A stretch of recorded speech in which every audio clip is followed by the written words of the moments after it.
On St Andrew's Day, November the 30th, 1952, more than 1,000 persons gathered at the college for the laying of the foundation stone of the War Memorial Chapel by the founder of the college, the Reverend A.T. Thompson, M.A., B.D. The ceremony was held in perfect weather on the site of the new chapel, which is beyond the Strohan stream and adjacent to Norman's Road. The area had previously been cleared of young trees by an energetic band of old and present pupils. At the appointed hour, the official party, headed by the teaching staff in full academic dress, followed by the Board of Governors and principal speakers, moved off across the side lawn, across a temporary bridge erected for the occasion by Mr. W. Goss, and up the bank to the official platform.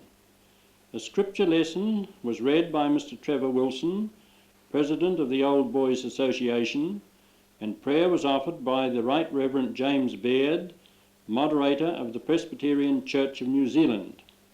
The choir sang the anthem, "Let Us Now Praise Famous Men." Mr. J.K. McAlpine, MP, represented the government.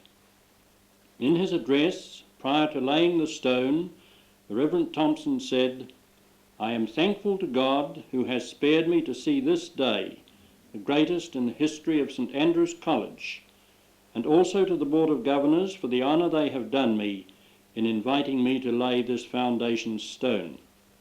After the mallet had been presented to Mr. Thompson by the architect, Mr. R.C. Munro, and a prayer of invocation had been offered by the chaplain of the college, the Reverend M.W. Wilson, Mr. Thompson declared the stone well and truly laid.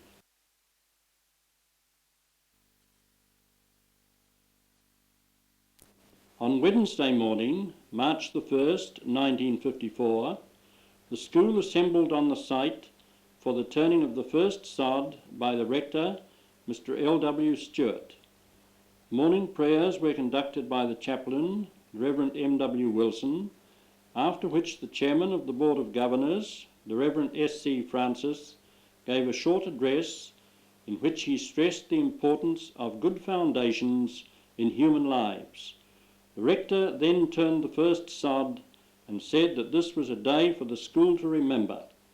He was glad that we were about to see erected a worthy memorial to our fallen old boys. In this film, we see first of all a view of Strohan, followed by the procession of staff, board members and guests to the chapel site. Speakers shown in order are the Reverend S.C. Francis, Chairman of the Board, Mr. Donald Wilson, Chairman of the Memorial Committee, the Rector, Mr. L.W. Stewart, and the Reverend A.T. Thompson, founder of the college.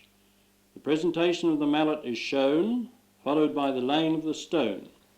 Close-up views are shown of the stone, and also a piece of stone from St Andrews University, Scotland, which was later incorporated into the building. General views of the congregation are seen, then a close-up of the Reverend M.W. Wilson. The procession moves back across Strohan Stream, and a picture is taken on the bridge of the Reverend Francis, the Reverend Baird, Mr. Stewart, and the Reverend A.T. Thompson. In the second section of the film, boys are seen moving to the site, followed by members of the staff. The rector, Mr. Stewart, turns the first sod and gives a short address. The procession returns, and a general view is shown of boys in the group. It is interesting to notice the amount of vegetation on the chapel site at this particular time.